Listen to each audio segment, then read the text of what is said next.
Item ಯಾವುದೇ ಇರಲಿ try ಮಾಡಿ ಆಚಿ ಚಿಕನ್ ಮಸಾಲಾ. ರಾಜ್ಯ ಸಚಿವ ಸಂಪುಟದ 2.0 ರಚನೆಯ ಕಸರತ್ತು ಅನ್ನೋದು ಹೆಚ್ಚಾಗಿದೆ. ಈ ನಿಟ್ಟಿನಲ್ಲಿ ಮುಖ್ಯಮಂತ್ರಿ ಡಿಕೆ ಶಿವಕುಮಾರ್ ಹೈಕಮಾಂಡ್ ಮಟ್ಟದಲ್ಲಿ ಚರ್ಚೆ ನಡೆಸಬೇಕಾಗಿದೆ.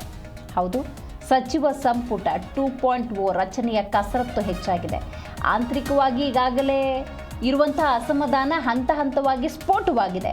ಈ ನಡುವೆ ನಾಳೆ ಬೆಳಗ್ಗೆ 9:30ಕ್ಕೆ ಮುಖ್ಯಮಂತ್ರಿ ಡಿಕೆ ಶಿವಕುಮಾರ್ ದೆಹಲಿಗೆ ಪ್ರಯಾಣ ಬೆಳೆಸಲಿದ್ದಾರೆ. ರಾಹುಲ್ ಗಾಂಧಿ, ರಣದೀಪ್ ಸಿಂಗ್ ಸುರ್ಜೇವಾಲಾ, ಕೆಸಿ ವೇಣುಗೋಪಾಲ್ ಜೊತೆ ಚರ್ಚೆಯನ್ನು ನಡೆಸ್ತಾರೆ. ಖಾತೆ ಸೇರಿ ವಿವಿಧ ವಿಷಯಗಳ ಚರ್ಚೆ ಅಲ್ಲಿ ನಡೆಯುತ್ತೆ. ವರಿಷ್ಠರ ಜೊತೆ ಚರ್ಚಿಸಿ ಸಂಪುಟವನ್ನು ಅಂತಿಮ ಮಾಡುವ ಸಾಧ್ಯತೆ ದಟ್ಟವಾಗಿದೆ. ಉಳಿದ 17 ಸ್ಥಾನಗಳಿಗೆ ಹಲವು ಆಕಾಂಕ್ಷಿಗಳಿದ್ದಾರೆ.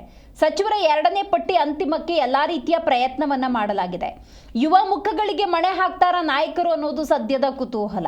ಹಾಗಾಗಿ ನಾಳೆ ಮುಖ್ಯಮಂತ್ರಿ ಡಿಕೆ ಶಿವಕುಮಾರ್ ದೆಹಲಿಯ ಪ್ರಯಾಣ ಕುತೂಹಲವನ್ನು ಹೆಚ್ಚು ಮಾಡಿದೆ.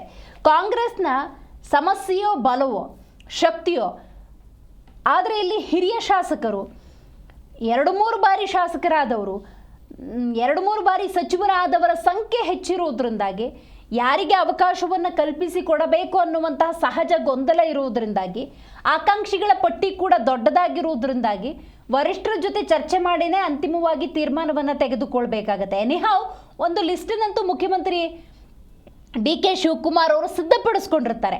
ಆ ಲಿಸ್ಟನ್ನೇ ಡೆಫಿನೆಟ್ಲಿ ತೊಗೊಂಡೋಗಿ ವರಿಷ್ಠರ ಜೊತೆ ಚರ್ಚೆ ಮಾಡುವಂತಹ ಸಾಧ್ಯತೆಗಳು ದಟ್ಟವಾಗಿರುತ್ತೆ. ಸೊ ಈ ನಿಟ್ಟಿನಲ್ಲಿ ನಾಳಿನ ಪ್ರಯಾಣ ಒಂದು ರೀತಿ ಕುತೂಹಲವನ್ನು ಹೆಚ್ಚು ಮಾಡಿದೆ. ಆರಂಭದಲ್ಲಿ ಸಚಿವ ಸಂಪುಟ ಅಂದಾಗ 12-13 ಮಂದಿ ಏನಿದ್ರು ಅವರಲ್ಲೇ ಅಸಮಾಧಾನ ಅನ್ನೋದು ಸ್ಫೋಟವಾಯಿತು.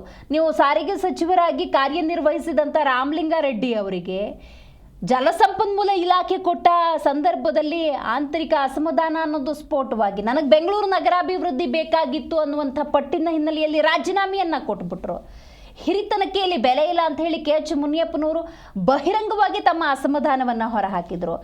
ಕೃಷ್ಣ ಬೈರೇಗೌಡರು ನೋಡಿ, ಬೆಂಗಳೂರು ನಗರಾಭಿವೃದ್ಧಿ ಅಂದಾಗ BDA ಮತ್ತು BMRDA ಇಲ್ಲ ಅಂದರೆ ಹೆಂಗೆ ಅಂತ ಪ್ರಶ್ನೆ ಮಾಡಿ ದೆಹಲಿಯಲ್ಲಿ ರೌಂಡ್ಸ್ ಹಾಕ್ತಿದ್ದಾರೆ. ಅಂದರೆ ಮೊದಲ ಹಂತದ ಸಚಿವ ಸಂಪುಟ ಅಂದಾಗಲೇ ಇಷ್ಟ ಅಸಮಾಧಾನ ಇದ್ದಾಗ ಇನ್ನು ಉಳಿದಿರುವಂಥ ಖಾತೆಗಳು ಒಟ್ಟು 33 ಖಾತೆಗಳಲ್ಲಿ ಆ ಸ್ಥಾನಕ್ಕೆ ಒಬ್ಬ ನಾಯಕರನ್ನು ಕೂರಿಸಬೇಕು ಅನ್ನೋದಾದರೆ, ಜನಪ್ರತಿನಿಧಿಯನ್ನು ಸಚಿವರಾಗಿ ಹೊರಹೊಮ್ಮಿಸಬೇಕು ಅನ್ನೋದಾದರೆ ಬಹಳಷ್ಟು ಕಸರತ್ತು ಇದ್ದೇ ಇರುತ್ತೆ. ಈ ನಿಟ್ಟಿನಲ್ಲಿ ಕೆಸಿ ವೇಣುಗೋಪಾಲ್, ರಣದೀಪ್ ಸಿಂಗ್ ಸುರ್ಜೇವಾಲಾ, ರಾಹುಲ್ ಗಾಂಧಿ ವರಿಷ್ಠರ ಜೊತೆ ಡಿ ಕೆ ಶಿವಕುಮಾರ್ ಅವರು ಚರ್ಚೆ ಮಾಡಿ ಒಂದು ಅಂತಿಮ ಪಟ್ಟಿಯನ್ನು ತರುವ ಸಾಧ್ಯತೆ ಇದೆ.